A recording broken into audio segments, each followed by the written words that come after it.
Furniture Outlet Company Limited. Iyo ni isoko y'isuku umucyuka w'umuryango wamenye Furniture Outlet Company Limited.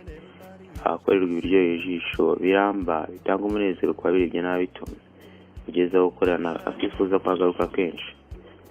Shimwe Furniture Outlet Company Limited yavuze iti nta mpamvu yo kujya imahanga. Nyuma ya hafi nebe z'uruhu runoze amabara ajyanye n'amahitamo yawe. Zimwe icaramo ukavimvira amara agataha ku mutima. Mune wibeleza garidero utubati ibitanda by'ubwoko bwose intebe z'ahantu hose nko mu rusengero muri salamanje muri jardin n'ahandi hose ushaka. Ndahuze kutagira impungenge zo kugira icyo bazakorera ko byose bijyanye na meuble urabihasanga keretse bitaba. Ese nawe turi gushama no gutunga made in Rwanda mu nzu yawe. Ibyo twavuze haruguru hari inzira imwe yo kubigeraho. Ndavuga kugira amahoro ku mutima no gutunga made in Rwanda mu nzu yawe. No gufata telefone yawe ugahamagara cyangwa ukatwandikira kuri WhatsApp kuri 0788 cyangwa twandikira kuri email yacu ariyo harimana325@gmail.com cyangwa kadusura aho dukorera mu Gakinjiro. Nimuze muri isanga.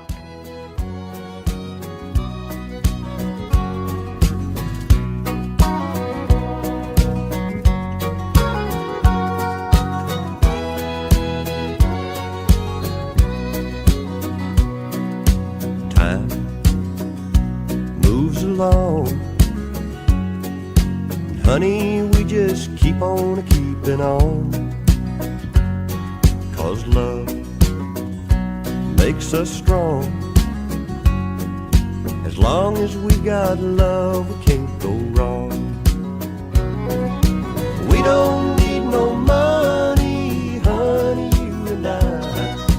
What we've got together, money just can't buy. There's plenty of.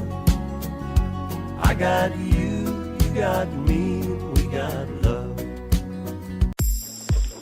Imiti yose yoza amenyo bayita korogate. Biyibagije ko ari nitwa Westend.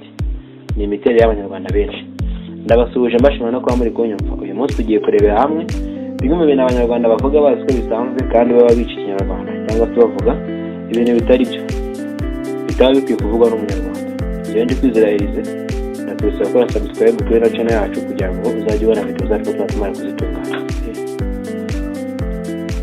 Tuba tugiye kurebera hamwe ibintu 12 abanyarwanda bavuga cyangwa se bafata uko bitari. Reka dutangire. Icya 12 umuti wose woza amenyo twita korogate kandi hari n'itwa Westend. Ibyo ntacyo bitubwiye. Icya 11 amavuta asukika yose yo guteka tuyita ubuto kandi hari na za mukwano n'izindi tubyitayeho. Tukwiba ikintu twagufasha no kugishaka ko twabaye. Icyo ni icya 9. Tugomba gukoresha isabune yacu kugeza inganya na simukadi nta kibazo zitera. Icya 8 tugura igikoresho cyanditseho ko gikoreshwa tukajya kubaza abaturage ko gikoreshwa. Turi bantu bindeba. 7 tubikuza amafaranga kuri ATM tukayabara inshuro 3 ngo turebe ko yuzuye tugira amakenga. Icya 6 dufunga umuryango w'inzu cyangwa w'imodoka tukagerageza kuwufungura inshuro 2 n'ingufu nyinshi kugira ngo turebe ko byafungitse neza ntacyo watubeshye. Dushobora kugabanya volume ya radio kugira ngo twumve ibintu biri kunuka niko twabaye. Icyo ni icya 5. Icya 4 amakaramu yose ni big twiyibagiza ko big ari uruganda niko twabaye. Iyo tugiye ahantu nijoro tusiga amatara yaka kugira ngo tujishe abajura tuzi ubwenge. Icya 2 ugasanga inzu yahiye ngo habaye sirikwi kandi ubundi ari yariye niko twabaye. Icya 1 ugasanga ngo uri kumva indirimbo z'Imana nkaho igira studio cyangwa se yageze izihimba. Abayizo kuyihimbaza no kwishimira turi mu buyobe. Ngayo nguko rero ko abanyarwanda twitereye bisekeje. Ariko se wowe uri kureba ino video nakaye kantu wakunze cyangwa se kagusekeje cyangwa wowe nakaye kantu kandi uzi tutavuze ndetse gukora subscribe kuri Mr. Yenaje. Iyo ndi kwizerahirize nakoze mbashimiye cyane.